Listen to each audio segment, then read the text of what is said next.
ሰላም ሰላም ኢትዮጵያውያን እንዴት ናችሁ? ስሜ ጸጋዛ እባላለሁኝ። ዛሬ አዲስ ሀሳብ ይዤ ኢትዮጵያውያን እንግዲህ የኔ ጄኔሬሽን እና ከኔ በታች ያላችሁ አዲስ ጥያቄ እንድትጠይቁና ራሳችሁን ወደ አዲስ አስተሳሰብ እንድታመጡ ለምን አንወያይም በአደባባይ? ለምን ዝም ብለን ችግራችን ይዘን ደብቀነው እየፈራን ለመለወጥ እንኖራለን የሚል ሀሳብ አለኝና ላካፍላችሁ። እኔ ብዙ የሚሰሙኝ ስሜቶች አሉ፣ ላይክ ጥያቄዎች አሉ፣ ያልተመለሱልኝ ጥያቄዎች። አንዳንዶቹ ደግሞ እኔ ራሴ ልመልሳቸው የሞከርኩት ጥያቄዎች አሉና እስቲ እንወያይ፣ እስቲ ሀሳባችንን እናጋራ፣ በደንብ አድርገን እንከራከርበት። እና ጥያቄው ለእናንተ ፎርዋርድ ላድርገውና ለምን አላደግንም? ለምን ኢትዮጵያውያን እዚህ ላይ ተገኘን? የተለያየ ምክንያቶች ይኖሯቸዋል። እኔ የራሴ ምክንያቶች አሉኝ እና ከዚህ በፊት ከኢትዮጵያ ከመውጣቴ ከ3 ዓመት በፊት ኢትዮጵያውያን ለምንድን ነው እንደዚህ የሆነው ብዬ ጠይቅ ነበር ራሴና ከጓደኞቼ ጋር እናወራ ነበረ። ምንድነው ችግሩ? የተለየን ፍጡር ነን ወይስ ምንድነው እንደዚህ እንድንሆን ያደረገን የሚል ሁሌም የሚመላለስ ጥያቄ ነበረ። እንደ እድል ሆኖ ከኢትዮጵያ ደግሞ ወጥቼ ለትምህርት ባለፉት 3 ዓመታት ደግሞ ይሄን ችግር ምንድነው ብዬ ከሌሎች ህዝቦች እኛ በምን ተለየን ብዬ ደግሞ እንድጠይቅ አደረገኝ። በጣም ብዙ ጥያቄዎች እጠይቅ ነበር ራሴ። ግን እንደ እድል ሆኖ ይሄን ጥያቄ በተለየ አንግል እንዳየውና ወደ ጥያቄን ለመፍታት የሚያስችለኝ አስተሳሰብ እንድደርስ ያደረገኝ አጋጣሚ አገኘሁኝ ማለት ነው። ስለዚህ ኢትዮጵያውያን ለምን እንደዚህ ሆን? ጠይቁ ማለት ለምን አትጠይቁም? ለምን አንጠይቅም?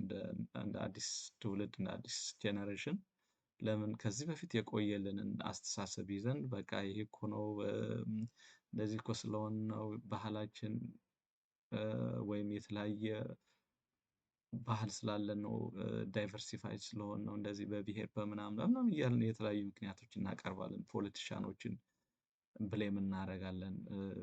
ምክንያቶቹ በጣም ብዙ ናቸው። አይ ነው ግን ሪሊ መፍትሄው እነዛ ብሌም በምናደርጋቸው ሪዝሞች ወይም ደግሞ በፖለቲሻንስ ወይም ደግሞ በብሄር ምክንያት ዳይቨርሲፋይድ ስለሆኑ ወይም ደግሞ የተለያዩ የምናቀርባቸው ምክንያቶች ናቸው ወይ ብዬ ደግሞ ራሴን መጠየቅ ጀመርኩኝ።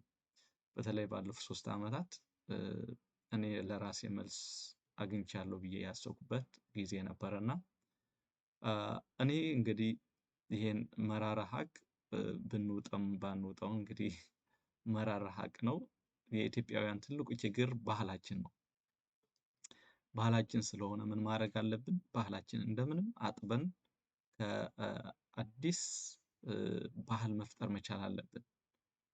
እስካሁን ይዘነው ከጄኔሬሽን ጄኔሬሽን እየተላለፈ የመጣው ባህል ኢትዮጵያውያን እዚህ ደረጃ እንድንገኝ ያደረገን ባህል ነው። ሰው የተለየ ፍጡር ሆኖ አይደለም። እነሱም እንደኛ ናቸው።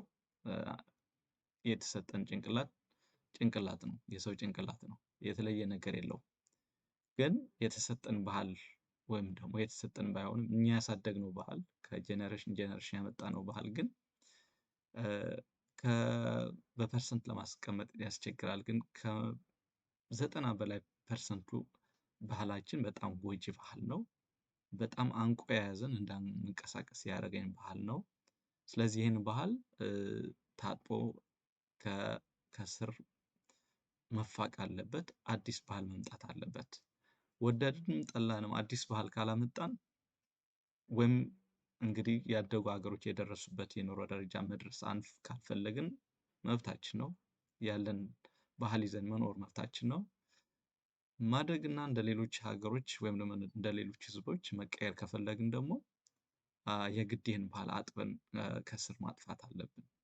ሆነስትሊ ነው የማወራው እና ዝም ብዬ ባህል ብዬ በጥቅል እንግዲህ ባህል ሰፊ ነው።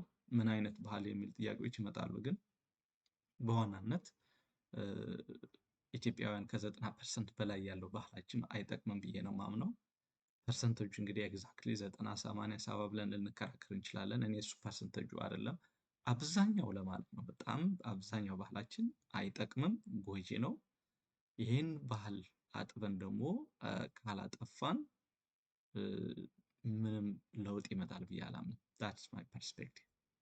እንግዲህ እንደዚህ አይነት አስተሳሰብ እንድደርስ ያረጉኝ የተለያዩ ምክንያቶች አሉ፣ የተለያዩ አንግሎች፣ የተለያዩ ሀሳቦች አሉ።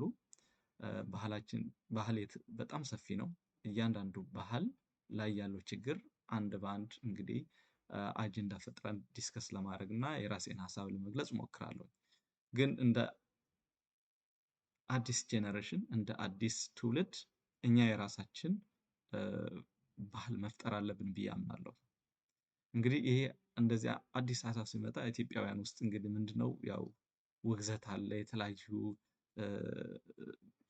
ኔጌቲቭ ቲንኪንጎች ይመጣሉ። በቃ እንደዚህ አይነት አስተሳሰብ ይዞልን መጣ፣ ምን አይነት ሰው ነው ምናምን ይኖራል። እሱን አይደለም አሁን የሚያስጨንቀኝ እኔ አዲሱ ጄኔሬሽን በራሱ ባህል ካልመጣ የነበረው ባህል ይዞ ከሄደ የመለወጥ እድላችን በጣም በጣም አነስተኛ ነው እና ለመለወጥ ዝግጁ ከሆናችሁ እንግዲህ ምንድነው አዲስ ባህል የምንቀይረው ወይም ደግሞ ምን አይነት ጎጂ ባህላችን ነው የምንቀይረው የሚለው በሚቀጥሉ ቪዲዮዎች ይዤ እመጣለሁኝ። አንድ በአንድ ዲስከስ እናደርጋለን፣ እንወያያለን። ሀሳባችሁ ትገልጻላችሁ በኮሜንት በተለያየ ሸር እናደርገዋለን፣ እናንሸራሽረው። ኢትዮጵያውያን ለመቀየር በተለይ አዲሱ ትውልድ ለመቀየር ከፈለክ ባህልን ቀይር። ከዜሮ አጥበህ አዲስ ባህል መፍጠር መቻል አለብህ፣ በተለያየ የባህል ዘርፍ ማለት ነው። ለዚህ ሀሳብ እንግዲህ የምትጋሩ ይሄን ቪዲዮ ሸር አድርጉት። ሁሉም ሰው ይሄን ሀሳብ እንግዲህ ትክክለኛ ሀሳብ ነው ብዬ ስለማምንበት በዚህ በደንብ የራሴን አስተሳሰቦች እና ምክንያቶች አቀርባለሁኝ። ግን ይሄን ሀሳብ የተመቻችሁ ወንድም እህቶች ሸር አድርጉት።